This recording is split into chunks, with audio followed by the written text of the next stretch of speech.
ആദ്യം ബർമ, പിന്നെ ശ്രീലങ്ക, മാലദ്വീപ്, അവസാനം ഇതാ ബംഗ്ലാദേശ്. ഇന്ത്യയുടെ വളർത്തുപുത്രി എന്ന് വിശേഷിപ്പിക്കുന്ന ബംഗ്ലാദേശ് 2 ദിവസങ്ങൾക്ക് മുമ്പ് അട്ടിമറി ഭരണത്തിലേക്ക് മാറി.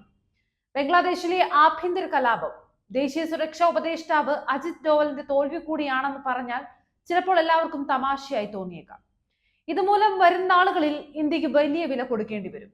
1971 ഡിസംബറിൽ ഉരുക്കു വനിത ശ്രീമതി ഇന്ദിരാഗാന്ധിയുടെ ഇച്ഛാശക്തിക്ക് മുമ്പിൽ പിറവിയെടുത്ത ബംഗ്ലാദേശ് എന്ന രാജ്യത്തിലെ ജനാധിപത്യം അവസാനിച്ചിരിക്കുന്നു. താൽക്കാലികമെന്ന് തോന്നാമെങ്കിലും പാകിസ്ഥാനിലെ പോലെ തന്നെ ഏത് നിമിഷവും ഇനി പട്ടാളത്തിന് അവിടുത്തെ ജനാധിപത്യ ഗവൺമെന്റുകളെ അട്ടിമറിക്കാൻ സാധിക്കും. സ്വതന്ത്ര ഇന്ത്യ എന്നും ശ്രദ്ധിച്ച ഏറ്റവും വലിയ വിദേശ നീതിയായിരുന്നു ബംഗ്ലാദേശ്, നേപ്പാൾ, ഭൂട്ടാൻ, ശ്രീലങ്ക തുടങ്ങിയ അയൽ രാജ്യങ്ങളെ ചൈനയിൽ നിന്നും പാകിസ്ഥാനിൽ നിന്നും അകറ്റി ചെറിയ ചെറിയ സഹായങ്ങൾ നൽകി നമ്മുടെ കൂടെ നിർത്തുക എന്നുള്ളത്. നമ്മുടെ രാജ്യം പിറവിയെടുത്ത നാൾ മുതൽ പാകിസ്ഥാൻ ഇന്ത്യയോട് ഏറ്റുമുട്ടുക പതിവാക്കി. ഇതിന്റെ ഭവിഷ്യത്ത് മനസ്സിലാക്കിയ നെഹ്റുജി ഇന്ത്യയുടെ കൃത്യമായ വിദേശ നയം രൂപപ്പെടുത്തി. അത് അഹിംസയിൽ ഊന്നിയതുമായിരുന്നു. തന്നാൽ കഴിയുന്ന എല്ലാ സഹായവും തങ്ങളുടെ അയൽ രാജ്യങ്ങൾക്ക് നൽകി കൂടെ നിർത്തുക എന്നതായിരുന്നു. കാലക്രമേണ ഇന്ത്യ അനുദിനം വികസനത്തിലേക്ക് കുതിച്ചുകൊണ്ടിരിക്കുമ്പോഴും അയൽ രാജ്യങ്ങളെ നമ്മുടെ കരുതലിൽ സംരക്ഷിച്ചുകൊണ്ടിരുന്നു. അത് സൈനികവും സമ്പത്തും എല്ലാം കൊണ്ടും ആ രാജ്യത്തെ ഭരണകൂടത്തെ സംരക്ഷിച്ചുകൊണ്ടേയിരുന്നു. 7ഓളം രാജ്യങ്ങൾ കര അതിർത്തി, 2 രാജ്യങ്ങൾ സമുദ്ര അതിർത്തിയും പങ്കിടുന്ന ഇന്ത്യ നേരിടുന്ന ഏറ്റവും വലിയ പ്രശ്നം അതിർത്തി സംരക്ഷണം തന്നെയാണ്. അതിർത്തി രാജ്യങ്ങളിൽ ഉണ്ടാകുന്ന ആഭ്യന്തര കലാപങ്ങളും സ്ഥിരതയില്ലാത്ത ഗവൺമെന്റുകളും കാരണം നമ്മൾക്ക് ആ അതിർത്തിയിൽ കൂടുതൽ സൈനികരെ വിന്യസിക്കേണ്ടതായി വരും. അതുമൂലം നമ്മുടെ രാജ്യത്തിന്റെ വികസനത്തിന് വേണ്ടി ഉപയോഗിക്കേണ്ട വിഭവ സമ്പത്തുകൾ കൂടുതൽ അവിടേക്ക് ചെലവഴിക്കേണ്ടതായിട്ട് വരും. ഇത് ഇല്ലാതാകുവാൻ വേണ്ടി നെഹ്റുജി മുതൽ മൻമോഹൻ സിംഗ് വരെയുള്ള ഗവൺമെന്റുകൾ കൃത്യമായ പദ്ധതി പിന്തുടർന്നിരുന്നു. എന്നാൽ 2014 ശേഷം വന്ന നരേന്ദ്രമോദി സർക്കാർ ഈ വിദേശ നീതി മാറ്റിമറിക്കുകയും ചെയ്തു.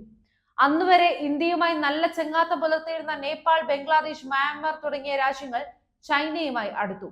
നമ്മുടെ രാജ്യം സൈനിക സാമ്പത്തിക സഹായം ചെയ്തു വളർത്തിയ ബംഗ്ലാദേശ്, മ്യാൻമാർ, നേപ്പാൾ, ഭൂട്ടാൻ, ശ്രീലങ്ക, മാലദ്വീപ് തുടങ്ങിയ രാജ്യങ്ങളിൽ ചൈനയുടെ സൈനിക പരിശീലന ക്യാമ്പുകളും യുദ്ധക്കപ്പലുകളും വിമാനവും ബേസുകളും നിർമ്മിച്ചു. അഫ്ഗാനിസ്ഥാനിൽ ശ്രീലങ്കയിൽ നടന്നതുപോലെ തന്നെ ഇന്ന് ബംഗ്ലാദേശിലും നടന്നു കഴിഞ്ഞു. ബംഗ്ലാദേശും ചൈനയുടെ ചെരുപ്പടിക്ക് നിൽക്കുന്ന രാജ്യമായി മാറിക്കഴിഞ്ഞു.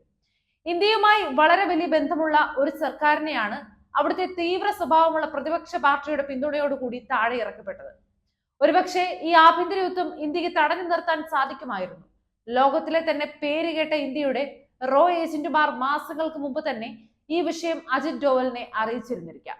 എന്നാൽ എന്ത് ചെയ്യണമെന്ന് ഒരു പിടിയും കിട്ടാത്ത ഡോവൽ പുൽവാമയിൽ 100 കണക്കിന് സ്ഫോടക വസ്തുക്കൾ നിറച്ച വാഹനം കയറിയിട്ടുണ്ട് എന്ന രഹസ്യ വിവരം മറച്ചുവെച്ചതുപോലെ ഇതും മറച്ചുവെച്ചത് എന്തിന് എന്ന് മനസ്സിലാകുന്നില്ല. നമ്മൾ ചെറുതെന്ന് ചിന്തിക്കുന്നെങ്കിലും ഇന്ത്യയെ സംബന്ധിച്ചിടത്തോളം പാകിസ്ഥാനെയും ചൈനയും പോലെ തന്നെ ബംഗ്ലാദേശ് മറ്റൊരു തലവേദനയായി മാറിക്കഴിഞ്ഞു. ബംഗ്ലാദേശ് സമ്പൂർണമായും മത തീവ്രവാദികളുടെ കൈകളിൽ അമർന്നു കഴിഞ്ഞു.